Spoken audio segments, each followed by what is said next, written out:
Also news coming in that there has been some fresh firing or bombing that's been reported around Kiev. I quickly want to cut across to Maria joining us from Kiev. Maria, what more can you tell us? Reports of these fresh explosions that have been heard?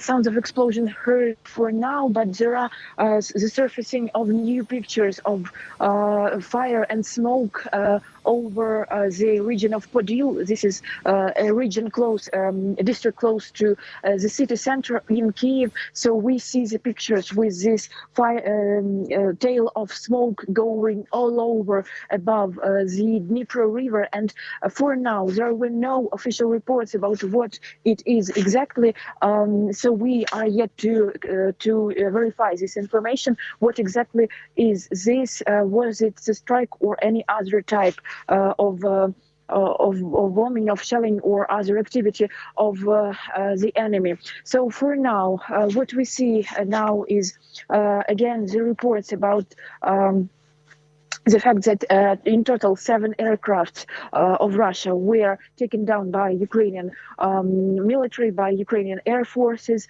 We see these reports of battles going here and there over again. And the huge news of the recent past hours is that Ukraine has broke off diplomatic ties with Russia. So this is what is now discussed on social media. People are writing that that should have been done previously, a long time ago, because the war has been going on for 8 years and now it has reached its climax. So I can also show you what's going on with bomb shelters, which people are trying to prepare for possible new strikes. For example, this is the shelter which was opened just an hour ago. So the people living here opened this shelter and went to see if it is ready for the moment they need it. So I will show you quickly how it looks like. So I need to mention that this is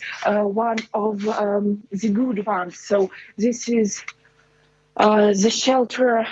So sorry, there should be some light. So it used to work 2 hours ago, but no, I guess no light for now. Strange, but you see there is the name in Ukrainian, it's called bomb shelter, and there is a huge place underneath the residential building. So sorry, I won't be able to show you because the light doesn't turn on, but that's not because of connections are bad or something went wrong with electricity in Kiev. No, the connection is fine, everything is fine. So mobile operators are still working, and people are understanding that they need their food supplies to be ready for anything. They need shelters to be ready for anything, because you won't see the same situation as it is now in Kiev.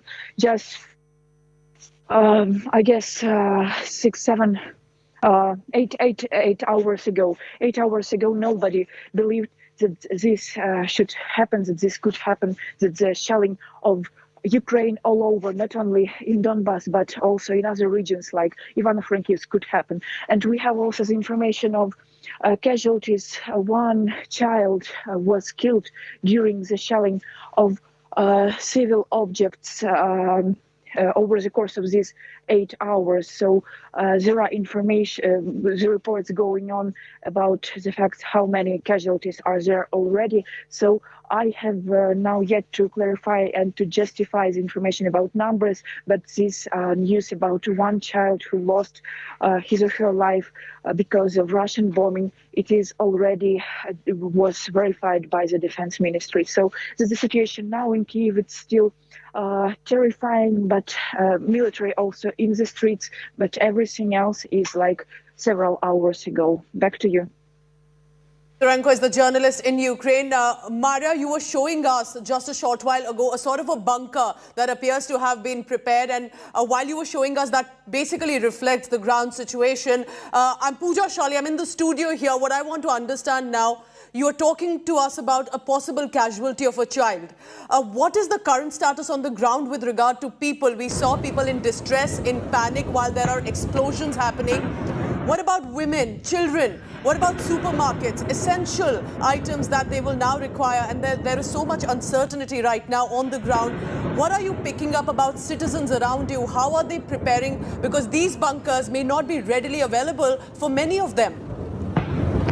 Yes, right. Hours ago in the city center where I'm now, a lot of people were running in the streets with shopping bags, going to the nearest grocery store to buy some grocery to stock on necessary things. A lot of people are still walking in the streets with bags of food and also supplies of water. So this what was happening hugely and massively, I guess, from 8 o'clock in the morning till an hour or so ago. Now it's 1 On with me PM. because we are, as the world is watching what is unfolding in Ukraine, we're getting information that Prime Minister Narendra Modi is all set to hold a meeting on the Ukraine crisis. We're going to get you developments on that. Remember, of course, the Indian government is very closely watching and tracking developments as Russia has declared a war. At this point, there are many Indian nationals who have to be now evacuated.